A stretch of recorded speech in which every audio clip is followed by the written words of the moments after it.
I'd like to give a warm welcome to our viewers in the United States and in Europe. I'm Steve Sokol, the president of the American Council on Germany. Thank you so much for joining us today. There are a number of important issues shaping the transatlantic agenda, and many of them have a direct impact on the German-American relationship. To talk about the current status of this relationship, I'm delighted to welcome Congressman Rob Bishop and Bundestag Member Dr. Tobias Lindner, as well as Cathryn Clüver Ashbrook, who will moderate today's discussion. Today's event is taking place as part of Wunderbar Together USA 2020, a comprehensive and collaborative initiative funded by the German Federal Foreign Office and implemented together with the Goethe Institute. Before I hand it over to Cathryn, let me briefly introduce our panel. A public school teacher turned public servant, Rob Bishop represents Utah's 1st Congressional District in the US Congress. He is a lifelong resident of the 1st District, with the exception of 2 years he spent in Germany while serving a mission for the LDS Church. Now in his 9th term in the House, Congressman Bishop serves as ranking member on the House Committee on Natural Resources and as a senior member of the House Committee on Armed Services. Congressman Bishop, thank you for joining us today. Thank you for having me. An economist by training, Dr. Tobias Lintner has been a member of the Bundestag since 2011. He currently serves as spokesman for security policy for the Green Party, and in addition, he is the chair of the Bundestag's Defense Committee, deputy chair of the Audit Committee, and member of the Budget Committee. Herzlich willkommen, Tobias. Thank you, vielen Dank. And last, but by no means least, Cathryn Clüver Ashbrook. She is the founding executive director of the Future of Diplomacy project at the Harvard Kennedy School. In January 2018, she was named executive director of the Project on Europe and the Transatlantic Relationship. Her areas of expertise are perfect for today's discussion because she focuses heavily on EU-US relations, including trade and security policy. Cathryn, thank you for making the time to lead this discussion, and with that, over to you. Steve, I'm so pleased to be here. Good morning to all of you joining us from the United States. Good afternoon to everybody coming in from Europe, which is experiencing a heat wave. And maybe that's necessary because what we're experiencing, as Steve mentioned, in the transatlantic relationship is something akin to a deep freeze. I think we can arguably say that this is the nadir of the transatlantic relationship over its 70-plus year history. We have a disconnect of strategic communication.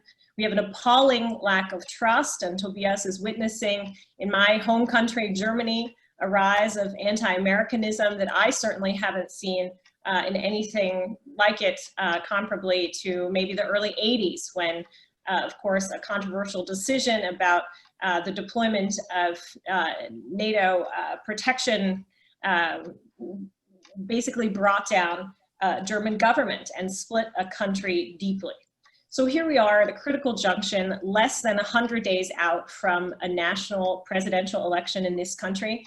And as we were just discussing before we came on air, of course, also roughly about a year from a federal election in Germany that will, for the first time in what almost an entire generation remembers, will not produce a chancellor named Angela Merkel, but an entirely different government, which could have participation of the Green Party, which Tobias Lindner represents.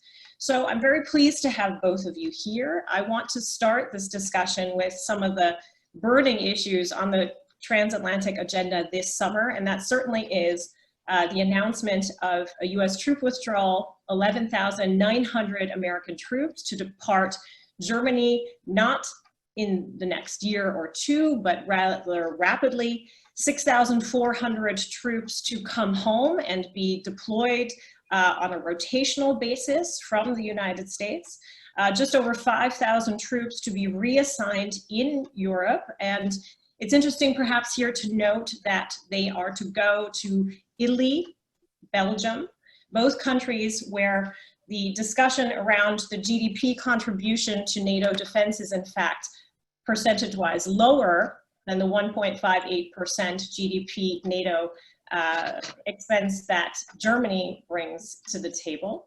So that's a particularly salient point, I think, to note here, because it was unclear whether this was a strategic choice, as Defense Secretary Esper pointed out last week, and in fact could be clearly linked to the national defense strategy, or whether this was a political decision made by the Trump administration facing an election in just about 90 days. So I want to start with you, Congressman Bishop, to reflect on your reaction to that announcement only a few weeks ago. You have been an outspoken critic of bringing troops home, not only from the Syria deployment, but now. And in fact, you and colleagues wrote a letter to the president. And I wondered if you could share with us what you put in this letter, and then what the reaction from the White House was. Well, first of all, it is accurate that I am one of the Republicans that did not think that the troop reduction or the troop disbursement, because actually reduction is far less, they're going to be moved to other places, was the proper thing to do. Very few people actually on the Armed Services Committee supported the same thing. But once again, this is not something that is actually new. Like, I have been on the Armed Service Committee for about 2 decades. And I have been a member of the NATO Parliamentary Assembly for a long, long time. And in there, we have had voices that have been making statements about the fact that there are people in the United States that have been agitating for this kind of reduction for a long time. And I think the thing that is interesting about it, it has been both Republicans and Democrats, and philosophically, it's been both conservatives and liberals. Now, I still think it is the wrong thing to do. But having said that, one of the things we have been continually talking about is there is no need to add ammunition to this type of an approach. I still think there is a strong need for a strong NATO. There is still a military threat, as well as other issues in which NATO has specific requirements. But the call for reduction, I think, is triggered or at least enhanced by the fact of there is a need for a commitment to the funding of NATO and an honest commitment to the funding of NATO. It is more than just the 2%. It is also what is included within that 2% or 1.3 or 1.5, wherever Germany is right now. In not the last NATO Parliamentary Assembly, I think the one before, there was a resolution that was passed that gave more flexibility on what can be included in that 2%. It is important to know, I think, from the Transatlantic Relationship, that the entire U.S. delegation, both Republicans and Democrats, were extremely opposed to that. So is the United Kingdom, and so is several other countries, smaller countries within NATO. That is an issue that is ongoing. Now, if I can ramble on here, and I'm not trying to filibuster, but let me just go one step further. A lot of things I have been reading about this drawdown and other things, I think are extremely simplistic. As in, if there's a change in the administration in the United States, that will obviously change. If I look back on what people have been saying in the United States, what Trump is saying about these issues, especially the 2%, is the same thing Obama was saying and Bush was saying and Biden has been saying. The difference is Trump is much more blunt in the way he says it, and there is some action that goes along with it. But it is problematic. It is as problematic as Obama was when he did his shift to the east as far as the Atlantic relationship is concerned. So what I'm saying is, I hope we don't look at this simply as a simplistic, maybe even a naive approach of what is doing. What Trump is saying has been said in the past, and it will be said in the future. It will be said in a different way, but it will still be said. So what is important for both Germany and the United States in building an Atlantic relations is to realize this issue has not gone away, and it's not going to go away in the future, and it needs to be addressed head on, and it needs to be a 2%, and it needs to be an honest 2%. So let me stop with just that, if I could. I went too long. I apologize. No, not at all. I appreciate your bringing in recent history, and that, I'll just add to that even the drawdown in the 90s, this long reflection process will also recall that there was a 2013 RAND study that looked very critically at the role that German bases played in forward deployment and in rotational force basement, and suggested, in fact, that a number of German bases might be rethought and their structure might be rethought. So I think it's critical to point to the fact that there has been reflections on changing the nature of the force deployment, forward force deployment in Germany and other European countries. I, as somebody who grew up with one foot in an American base, I was born in the American Military Hospital in Wiesbaden. I went to Heineberg Elementary School, where my mother served at the high school as a civilian in the Department of Defense education system for over 42 years. And I'm the product of an education that was brought to me effectively by the US Pentagon and then by a German high school system. So of course, this whole situation has been personal to me because as you rightly point out, Congressman Bishop, and I think as it comes out in your letter, the reflective process on how this might serve American strategic interests is a critical one. And it seems to have been, at least in these last 6 months, or these last 3 months, I'm sorry, and looking forward to the end of the year, to be rushed. Can you just talk a little bit about what you wrote in your letter? We also see Representative Elliot Engel's introduction of his bill that's now currently being vetted by your committee and the House Foreign Affairs Committee on strengthening the relationship with Germany and the United States. What can Congress effectively do at this juncture to look critically at how this reduction of forces or this change out and then rotational plan of forces is executed, and how monies are spent to make these shifts happen? Well, that's a convoluted process, as you mentioned. I was not alone in that letter. I think every Republican, not quite every Republican, but most Republicans on the Committee on Armed Services were on that same letter. And it is Congress that will establish what the ratios are. It is the Congress Appropriations Committee that will put the money into the Defense Authorization, not Authorization Act, but the Appropriations Act. Right. And it has to be authorized through our committee on the NDAA. So Congress will still have a role in how that happens. The idea of structurally moving people around it's not necessarily a negative, and it's not necessarily something that is bothersome. But the entire level of commitment that we have for NATO and Europe, that is something that is bothersome to us and something we want to talk about. Changing where those deployments, now as I understand it, there will be actually no base reductions in Germany for this. So the kind of impact it will have on the German economy, I think probably will be minimal. We're not talking about a large number of bodies, so I don't think that the cost from the United States point of view is actually going to be significant in one way or the other.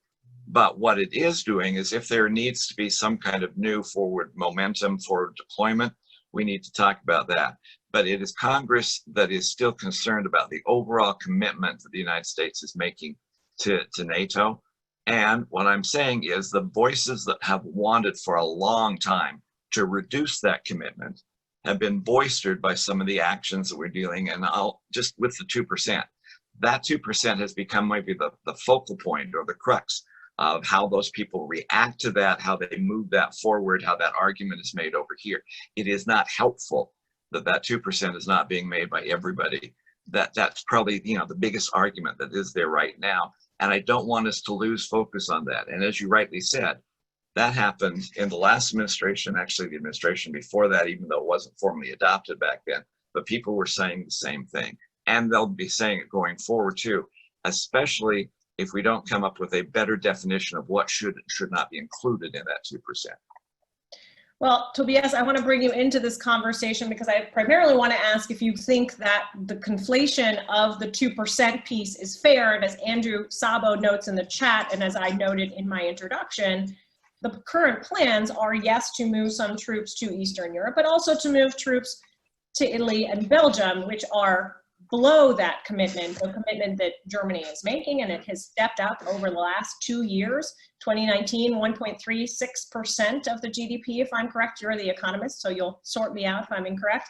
And then 2020 going forward, 1.58% of the German GDP. Now, Congressman Bishop points out it depends on how that money is spent. But I thought maybe you could share with us first your reaction to the news, then your reflections on whether or not that issue linkage, this shift at this time to the 2% GDP spending goal that was agreed at the Wales Summit is fair, and then how you communicate these discussions to your electorate. Because we saw in a YouGov survey about a week and a half ago that 2 in 3 Germans doesn't feel so bad about this withdrawal. It seems to be like the political class is up in arms, but maybe German citizens are not. So how is that discussion flowing inside of Germany? Yeah, a lot of questions. I try not to filibuster it. So, you know, my home state is Rhineland-Palatinate in Germany. It's a small state, 4 million people living there. But we, in the past, I grew up in the 80s there. We had lots of deployments from US soldiers. We sometimes said Rhineland-Palatinate is the aircraft carrier of the United States on land in Europe. You know, we have Ramstein Air Force Base, the biggest US Air Force Base outside the US in my hometown, just an hour away with the car. So a discussion about how to reduce troops or how to do a realignment of the troops is nothing new. It always happened in the last 30 years or something. What's really new is, I would say, 3 things. First of all, how the decision was communicated. I think allies, not only Germany and the US, all members of NATO should not be informed over Twitter or press conferences when there's new strategic idea of the United States. So there was a big disappointment in the Berlin bubble, but also I would say in the population, how it was communicated. That's the first thing. The second thing is the linkage to the 2%, and I will come up to them in a moment. And the third thing, which really scares me somehow, was the reaction of the German public. So, you know, we have 6 parties in the German parliament. 4 parties are really skeptical, doubtful, disappointed, are against a US troop withdrawal. Even my party, for those of you who don't know it, the Green Party emerged from pacifist movement. And we also said we don't want to have a troop withdrawal from the US.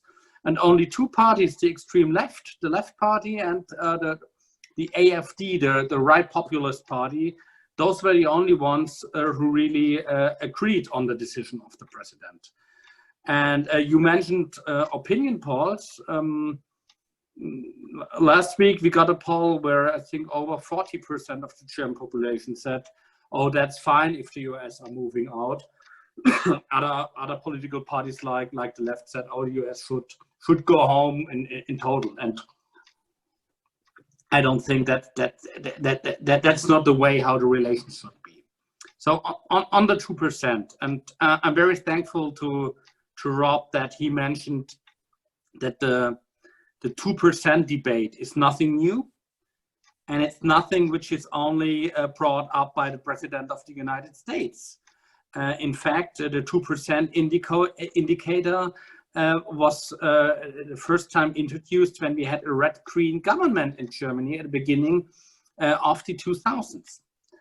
I personally think that the 2% alone is too simplistic. I understand that in the US, both Democrats as Republicans demand that we need to talk about burden sharing in NATO.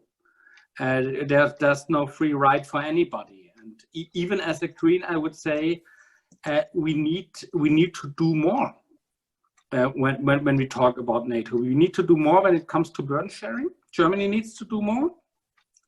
But Catherine, you mentioned that this year Germany is at 1.58.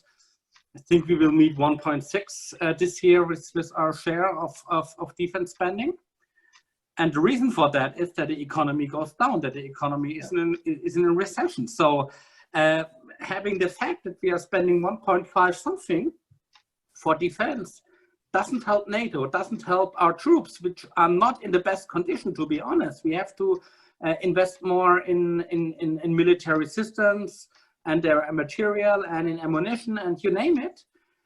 So I would really welcome if the discussions in the NATO Parliamentary Assembly, but in the Bundestag, in the US Congress, if they would go beyond 2%, let's call it beyond 2%. I agree with Rob that you shouldn't play tricks. You cannot solve the 2% discussion by adding some spending into the 2%, which are not really military spending.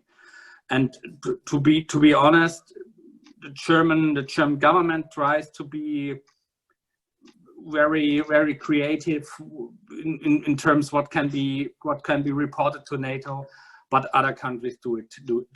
I once asked in our committee meeting for a report what's reported by other countries as their military spending to NATO, and I can only tell you the answer was classified for various reasons. So my point is 2% is too simplistic. We have to go beyond that. And we also need to talk not only about the input, about the money we are spending, but also about the output. So which capabilities are available for NATO? What are allies in Europe doing for European defense? I think that's what we should focus on. And that's what also is in the interest of the United States, that Europe is able to do more for the defense of Europe. So I think this is interesting for our viewers who are maybe not as aware of the genesis of your own party, but just before we came on, you were discussing that, of course, the Green Party is putting together its program for the coming federal election. You are the speaker for defense policy issues in the committee, or the head of the committee. Maybe you'll give us a preview, and I think this will lead to a discussion that we also had in the opening salvos of this around things like materiel, which is to say, the purchase or potential purchase of the F-35 aircraft. There's been some speculation about whether or not Germany is going to invest. And maybe you'd give us a preview of what you would want or what we might see in a Green Party political program with respect to effective defense spending. And this comes from my good friend Seth Johnston in the chat, how, again, you communicate and make that sticky to a German electorate who could be skeptical of these kind of expenses in a fiscally difficult time during the Corona crisis toward NATO. So give us a preview, if you will, Tobias, of what will be in the program. That will be complicated, to be honest. And as you know, also in the Green Party, there are different wings of the party, I would say. There are still people who come out from the pacifist movement. I'm a speaker for defense policy. I'm not that skeptical at all, to be honest, but to try to give you a preview on that. I think what my party made clear, and with the CDU party of Chancellor Merkel, the Greens and the CDU, we are the two most skeptical parties when it comes to Russia and also when it comes to China. So I think my party will be able to speak out clearly that there are strategic challenges which Germany needs to meet.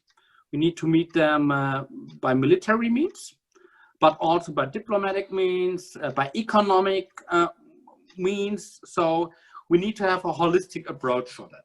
When it comes to defense, it was a long way to go, to be honest, but my party clearly says we need NATO. And we are committed to NATO, and we think that NATO is the best insurance mechanism for European and transatlantic security. And so we should meet our commitments when it comes, for example, to the defense and to the enhanced forward presence in the Baltic states. And to name two elephants in the room, the first one is defense spending. Every politician, I would also argue, maybe in the US, every politician meets the challenge that if you want to increase defense spending, there are people in your district who ask you, why don't you use this money for renovating our schools, for example, or building kindergartens? And you cannot convince the German people to increase the defense spending if they would only recognize it or interpret it as we need to spend more for defense because it is demanded by President Trump.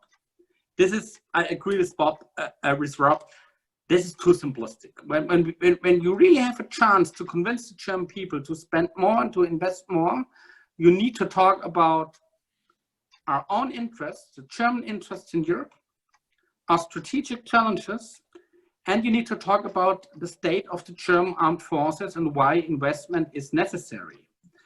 And you mentioned before we started this conversation, Rob and I talked a little about the procurement of new fighter jets, which may be produced in the United States. The second big elephant in the room, which will also play a role in coalition negotiations between every party, is that we have a fighter jet called the Tornado. It was introduced at the beginning of the 80s. This fighter jet is very old. We need to replace it. The jet has various, we call it roles, so purposes, for example, suppression of enemy air defense. But another purpose of this fighter jet is being part of the nuclear sharing of NATO. And there's a big debate in German politics, not only in my party, should we stay as a part of that nuclear sharing, which is the reason to procure American, to buy American, because these fighter jets are certified for that special purpose.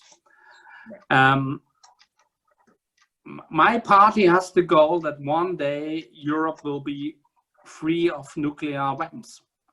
And I want to be very frank about this. I have a little 2-year-old son. And when he's old, I want to hand him over a Europe or a world with less nuclear weapons. And I want to take responsibility for that. But I also know that Germany should not go alone. It's not helpful if we would talk like we are alone on this planet. It's not helpful if, for example, if the US would be moving their nuclear missiles from Germany to Poland, because I'm convinced this would not stabilize Europe, it would destabilize Europe. So what we should work together, both Americans as Germans. And that's my last point, is the negotiations. There are negotiations from the US government with the Russian government about a new START treaty. And I think these negotiations are very important also for European security. And if there is a chance in the future to reduce nuclear missiles, these negotiations need to be successful. And I think that's a common challenge we have, and we should work on that. So that was the third or fourth point on my list for this discussion. I want to point out again to our audience, which is to say the relationship between Russia, NATO as represented by its European allies, and then the United States as well. So Congressman Bishop, I'll ask you a question about that, because Tobias brought us to that subject before we move on to a number of other critical issues. I just want to point out there is a vivid discussion in chat. Some of the points have already been raised. I want to thank Cathryn particularly for also asking the question, which you effectively just answered, Tobias, on defense capabilities and what that needs to look like. Congressman Bishop, New START expires, or the clock is ticking on it. The relationship with Russia has been fraught over the last few years. Again, we have a historic arc to point to. But this gets to these very sort of nuts and bolts issues, down to defense procurement issues, as Tobias Lindner was just pointing out. And again, we see a president who has been fickle in his support for the North Atlantic Treaty Organization.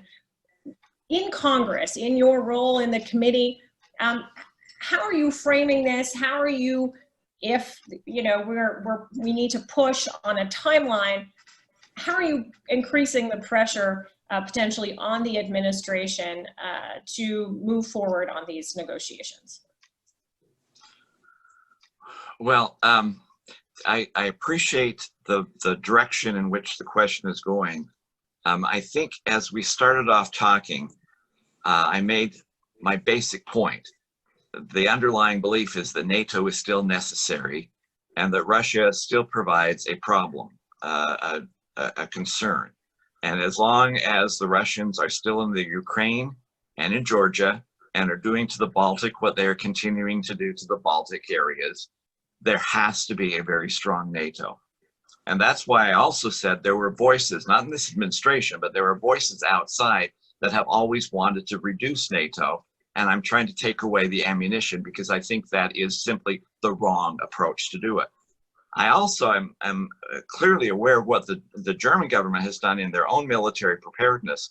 From when I came to Congress 18 years ago, it is significantly different what the Germans are doing to build up the Bundeswehr as well, in the way they have improved it, changing internally as well, but they have improved their capability significantly. Even the attitude is different from what it was 2 decades ago. So that is very positive. But the problems that still exist deal with the idea of the 2%. I want to take that off the table as an issue. But they also deal with what Herr Lindner was talking about, with also the acquisition of the F-35. The acquisition, the more planes that are actually bought by the United States as well as our allies, reduces the cost of the plane as well as the cost of the repairs. It makes it more useful and more meaningful.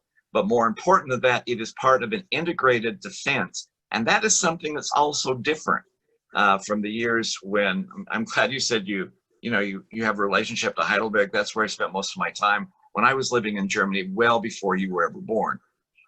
But it is an integrated defense more and more. And that's part and parcel of why, the F-35 becomes significant, not the plane itself, but the fact that it's part of the integrated defense of what we have with all of our NATO allies. And that's why where we put deployment is not as significant as that we have the deployment there. And when the rumor came around here, and I hope it's simply just a rumor, that Germany was not going to fulfill their buying of the F-35, that had a significant impact here in the United States on those who are concerned about NATO and want to make sure that we have positive statements for it. So it is not only the cost of it, and that's why the 2% is significant, but it is also how you spend the 2%. If we in the United States were to include everything we do on veterans benefits as part of our military budget, our budget would look significantly different. That's why I said it needs to be an honest 2% that needs to go to an integrated defense of what we are attempting to do. And that's why the F-35 is an important element of that, because it's part of the integrated defense that the NATO countries have agreed they need to do. And as long as Russians still are showing the problematic aggression they have in Georgia and the Ukraine and the Baltics especially, as long as they have Kaliningrad that is there, that is highly militarized, and it is problematic because it's right smack dab in the middle of NATO territory. As long as those become problematic, I don't think we have the luxury of simply saying that NATO is past its prime, it's no longer important. It may shift as far as how it works, but it is still significant. There are also a whole lot of other things. I mean, we have had, even in the past few years, a difference in just the protocols between European countries of if you want to move personnel and you come to the border, is the protocol that's working there? Do you even have the same track gauge for moving things along? And NATO has made significant progress in the last few years in solving that problem, but it still is a problem. And we have to realize that as we go forward in here, if Russia still is a problem, a concern and a threat, and they are, that we have to make sure that NATO works together to have an integrated defense and how we deal with that. And it's more than just how many missiles, how many troops we have. It's how we can move those troops from one place to another, and how we deal with the prospects of what Kaliningrad has within the territory of NATO itself. I'm glad you raised interoperability. That's obviously, you know, way beyond, and I'm glad that Tobias Lindner pointed out the 2% on paper are not 2% necessarily, you know, as felt and impactful, because those components are really where, you know, to put it glibly, the pedal meets the proverbial metal. If it does not work, speak to one another, integrate, make rapid deployment to vulnerable areas possible, then, you know, we're frankly brittle from the inside. But it links to another issue where we're getting to a Venn diagram of economic and political security issues, and that's Nord Stream 2. That has again been, you know, a figure, or has been critical in the headlines over these past few days.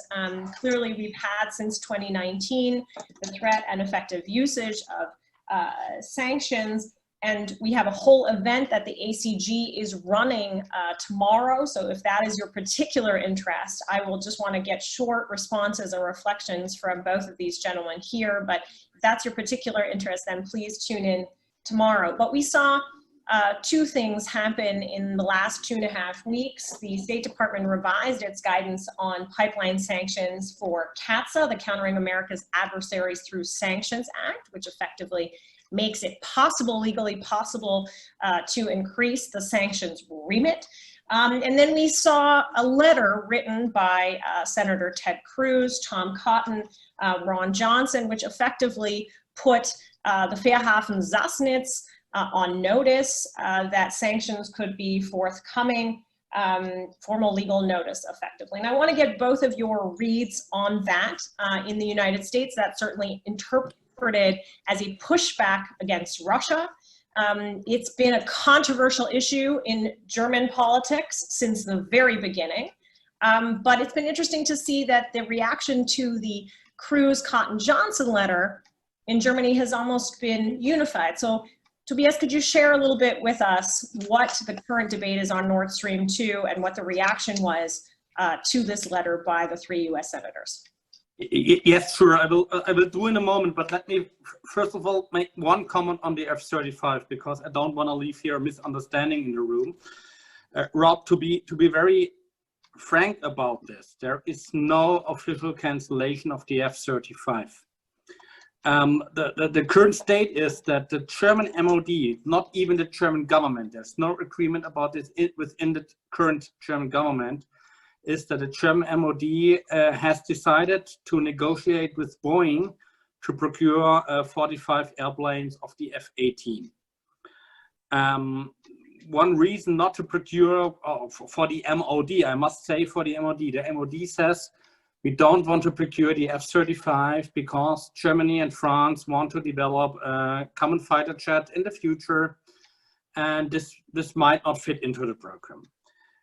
To be very precise, the MOD in Germany is not allowed to do that decision alone.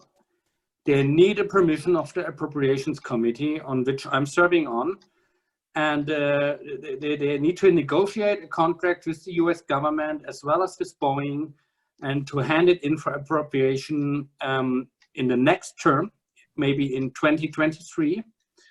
And right now in the committee, there is no majority for the procurement of F-18. So there is lots of room for members of Congress as well as for the members of Bundestag in the next years to talk about that issue. And my very personal opinion, so that my party does not have, we are not sitting in a position as the Green Party to make an exact announcement that we would procure this aircraft or that aircraft. But my very personal opinion about that is that I am not convinced, to cite my former Foreign Minister Joschka Fischer, I'm not convinced that the F-18 is the right decision, especially if Germany and France are developing a European 6th generation fighter jet. I would like to have a benchmark, the F-35 in my Air Force, to check in the development phase if we are really able to develop an own fighter jet that goes beyond the abilities of the F-35. But let's come to Nord Stream 2. I don't think that Nord Stream 2 is useful. It's a useless project. I'm opposed to this project, as many members of my party are, and many members of the CDU party. The problem in the past was that Angela Merkel and the government of the Grand Coalition, they only recognized Nord Stream 2 as an economic project. And I don't think that it's only an economic project. It has a political impact. It hires the dependency on Russia when it comes to gas. That's not my highest concern, to be honest. My highest concern is that it gives leverage to President Putin when it comes to the transit of gas, especially through Ukraine. And that's one of the major reasons why I'm opposed to this project. You'll find that that's shared on a bipartisan level in the United States Congress and the Senate. Yeah, and the problem right now is that it's not against the law to build that project. The companies that are building Nord Stream 2, they have every permission they need by German law to build that pipeline. And imagine if German parliamentarians would write a letter to a port authority in the US telling them that there might be sanctions and other pressure to the port authority if it would allow to finish a project which is not against the law. And that's the problem right now in the German debate. To be very blunt, that the letter of the 3 senators was not very helpful for those politicians in Germany who are against Nord Stream 2. So in short here, Tobias, I want to get Congressman Bishop on this, but in short, where did the communication go wrong? Because you're making a legal argument, fair. The geopolitical arguments, I think, are clear, and that's what has made the project embattled on the European level. It's made it, there's been a fair amount of pushback by the last commission president, and as part of, it's been characterized as sort of antithetical to European energy policy and the integrity of European energy policy. I think those geopolitical arguments are clear. But is this emblematic for the depth in the transatlantic crisis, that this has gone so off the rails, if you will? Yes, maybe. I think that the major mistake was that the German government only, and that's just an example for other things, that the German government did not recognize that project as a political project. Many Germans only think it has only economic impact. I think that was the major mistake and the major problem. And in the German political strategic debate, it's always difficult, even sometimes impossible, to talk about German interest or something like that. If Germans hear about it, that we have interests, they think that we want to be a hegemon in Europe, which is not true. I think we need to have that debate. That was the major mistake made in the past. Rob Fenstermacher points out correctly, potentially in the chat, to say that there's been an impact, obviously, of potentially anti-Trump sentiment that has sort of shut the debate down within Germany, and maybe Congressman Bishop has a view on that too. But what was your reaction, or what's been your reaction to the strong U.S. pushback against Nord Stream 2? Congressman Bishop, do you agree with the approach that's been chosen? What do you think should happen? Well, once again, this Nord Stream 2 is not a new process, nor has the debate been a new process. Several years ago, I led a delegation. We did talk to the foreign ministry, which is headed by a party that's not part of Mr. Lindner's party or the CDU, who kept telling us that they were not naive about what they were doing. We pushed back even then. This is the problem. I think Herr Lindner is correct. This is a geopolitical issue. It is not necessarily just a legal issue or an economic issue. And the letter that you sent, that you mentioned, to me, it's not that big of a deal. Congress writes letters all the time. I remember when I was first elected, we were sitting in a delegation meeting with my committee, with my state delegation, And one of the senators said, why don't we write a letter that shows and to illustrate that we're doing something? And I responded, well, instead of sending a letter, why don't we just do something? So a letter to me is not significant. The action becomes significant. And I think what is significant on this issue is to see what the House did on the Nord Stream 2 issue. That not only did you have both Republicans and Democrats, both ranking members and chairmen of the affected committees that were saying the exact same thing about how Russia cannot finish this. This is a geopolitical problem. Right. But when you saw the vote take place, it was a voice vote in the House. We were all, I can't think of anything that I saw as much unanimity amongst House members on what they want to do than on Nord Stream 2. This is, for those that understand what the issue is, this is a significant geopolitical problem. Nord Stream 2 going forward will fracture the relationship between the United States and Germany, as it has started to do. But more importantly, it fractures the relationships with the rest of Europe, with Eastern Europe. I've had ambassadors from other countries that are incredibly interested in this issue that have thanked us for what we did in the House. Now, that is the significant issue. And that is why Nord Stream 2 becomes a major and even more prominent. Once again, if, as we said earlier, with the reason for having NATO, if Russia was not the threat that it is, if Russia would get out of Georgia and quit attacking the Ukraine and quit doing all sorts of extra legal actions against the Baltic countries, we might just shrug our shoulders and say, yeah, go for it. But that's not what is happening. And it provides a problem not only in helping the Russians to continue to what we think are very negative behavior patterns, but it also is fracturing the European alliance at the same time. Not just the United States and Germany, but Germany and other countries that are as opposed to Nord Stream 2 as we are. Nord Stream 2 is just wrong policy. And to those politicians several years ago who I was meeting with the Foreign Service that said, oh, we're not naive about this. Yeah, they are. There has to be some conclusion to this. Well, then the short question is, where do we go from here?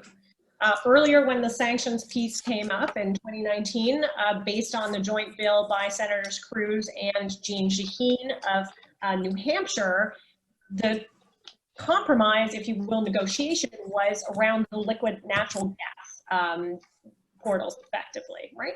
That was a concession that was put on the table, if you will. But now that, you know, we're 160 kilometers from this pipeline being completed, where do we go from here, Tobias? I don't know. That's a good question. That's the problem of it, and that's why it has become not just a nagging problem. It is now a huge problem that we're facing right now, because a lot of the options that could have been used 5 or 6 years ago are no longer on the table. Yeah. I couldn't agree more with Rob in that point. The process is has too much progress that you really can get a fair solution. The problem in the past was that the Germans didn't listen to their Eastern European allies as well as to the US. The escalation right now is nothing which comes unpredictably. On the other hand, as a German politician, I cannot agree to secondary sanctions against German companies, as US colleagues wouldn't do the same for their companies. And that's the big elephant right now in the room, and I don't have any solution to offer, to be honest. It's an odd unifying moment, and again, I'll commend to you the discussion tomorrow with Ambassador Dan Fried that Steve is hosting. Perhaps that will point some thin road forward. We have about 10 minutes left. There's been an active chat discussion. I encourage all of you to put any other thoughts in the chat, which I will weave into the remainder of our conversation. But since we're on this, let's just finish up one more round on Russia and then look a little wider to this next year and the transatlantic relationship. Heiko Maas is in Moscow today. You've already both pointed out the difficult relationship with Russia, the spoiler. We know for fact to the degree, the nefarious degree to which Russia has attempted to impact both the German and the United States democracy. We're heading into 2 major election cycles if you play this out a year and a half. You've had proposals by the American president to encourage dialogue with Russia, bring Russia back into a G7 format, reopen the circle. You've already pointed out, Congressman Bishop, all the violations that Russia has pushed on the international community, which had the Europeans recoil in shock at this proposal. But both of you, on Russia specifically, where are the avenues of collaboration transatlantically through NATO, but potentially also, again, OECE? There are many different leverage points which we might imagine. Where are they? What are could be the most effective? In these next 2 years, where do we go from here? Clocks are ticking. We already touched on New START and on arms control. Where do we go from here? Congressman Bishop. I don't know. It sounds, it's always like counterintuitive to say that adding more discussion opportunities is wrong, but the Russians have shown, Russia has shown, the government has shown that they are deaf to those type of efforts. That I think sanctions become probably the only non-violent, non-warfare approaches or options that you really have here. And you're right in what we've talked about so far. The treaties that we've talked about, the Russians have violated each of those treaties, clearly violated them. That they gloated in their violation of them. And we realize that much of the Russian involvement in the US election last time was overstated, but it was still there.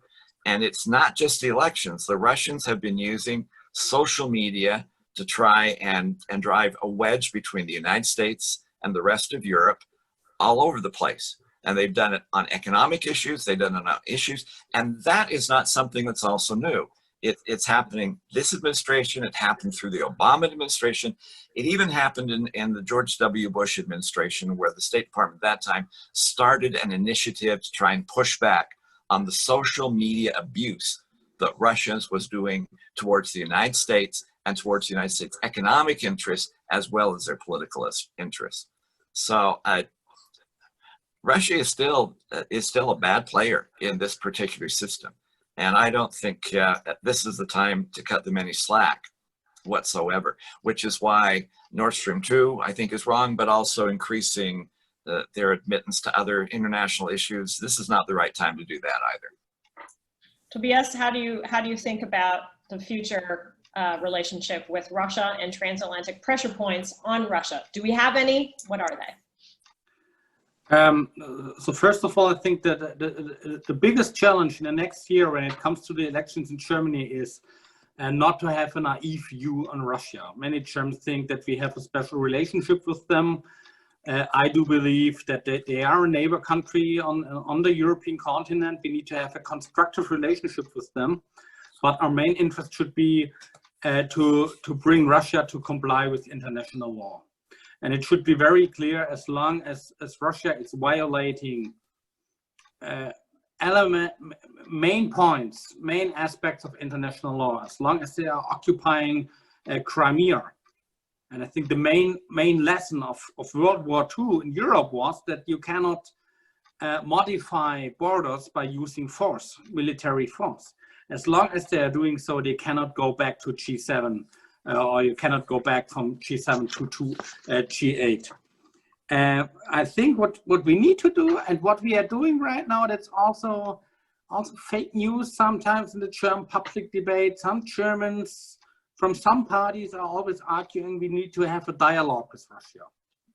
Sorry, there is a dialogue. There is a continuous dialogue with Russia. You mentioned first Prime Minister Maas today is in Moscow. I meet usually once a year Russian colleagues from their Duma and at least try to talk to them. Please underpin the word try. So there is a dialogue with Russia. What we need to offer them is I call it an off-ramp. I totally agree with Rob that we need to continue with the sanctions. The problem with sanctions always is they only work over a long time. You don't see progress for many years, but we also should offer them an off-ramp. You should offer them a mechanism if someone in the Kremlin wants to go back and to start to comply with international law. But to be very clear, as long as they are violating those things, there cannot be any status quo. On what Germany and the US or Europe and the US could be collaborating when it comes to Russia, we already mentioned the expiration of New START. I really think Europe needs to support the United States in those negotiations. On arms control, they are very important for our own security, especially since the INF Treaty is gone. And I think we also should try to stay together in NATO when it comes about decisions and the strategy how to meet the challenges on our eastern flank. My country is doing a lot with the enhanced forward presence in Latvia. But it's really important that NATO and especially Europe and the US sticks together when it comes to these questions. I want to commend you both for having such a broad view of the issues. I think what's remarkable again here is that we've seen the increased need to speak to one another. I think the F-35 discussion that we had about half an hour ago just showed that we need more information exchange rather than less. And so I want to have you reflect in my final question to both of you on the role of Congress and the German Bundestag in making these arguments effectively to a voting public. Foreign policy traditionally not a mainstay on debate stages as we head into a presidential election, but we're in a particular volatile time. We're facing a symmetric international crisis in the COVID-19 threat. We are facing common economic challenges that can likely only be pushed back through increased economic integration. Now I'm inserting my personal opinion. But what is the role of the German Bundestag and the US Congress in continuing to make the argument for a strong transatlantic relationship, for a strong partnership between Germany and the United States? Congressman Bishop. I think it is essential, and that we have to work in a unified way together. Slightly different because you know, the Bundestag has a slightly different role in the German democracy than Congress does in a Republican system that we have, where there are different branches of the government that are supposed to be balancing each other out. But it is important because the issues you're talking about here, I think, are significant, and we just spend an hour going through them. They can't be summarized in a quick soundbite or a simple tweet. In fact, that's one of the problems that we have, which is why a formalized recognition of the ability of talking together, I think, is going to be significant. And hopefully we can get out of this pandemic so we don't have to do it in Zoom, which is highly simplistic and terrible way of talking to one another, and it can be face-to-face again. I long for the times when I was able to meet my German colleagues over there, and with Herr Lindner, we had a chance of actually talking in person. That's what we have to come back to. But it's important, it's essential, because these are complex, nuanced issues that cannot be simplified. And that requires time, that requires discussion. Even as he was explaining the difference between how they're looking at the F-35 and the F-18, that brought up a whole other set of issues as to the value of each of those planes and what we should be doing with those. So it introduced another topic that needs to go forward. It's essential. Tobias, how do we get out of what seems like a fraught new normal? I think there are two tasks to fulfill in the next 12 months, maybe, for members of the Bundestag and Congress. Rob already mentioned, I hope that we could meet face to face very soon again. That's very important. When this year started, I've planned to come 2 or 3 times to the US this year to watch the campaign going on and to talk to my colleagues in Congress. And it's very necessary, not only to have ties between the two governments and the two bureaucracies, but also between elected parliamentarians. That's the first task to fulfill. And the second, also very important task, especially when it comes to campaigning, is explain to your voters in your hometown, explain to the people the necessity and the value of the transatlantic partnership. I'm 38 years old right now. For my generation, it's very important and helpful not only to look into history textbooks and to view the achievements that has been made decades ago after World War II, but also to really strengthen and to mention the importance why it's important today that we work together and why there's a huge set of values that connect Europe and the United States.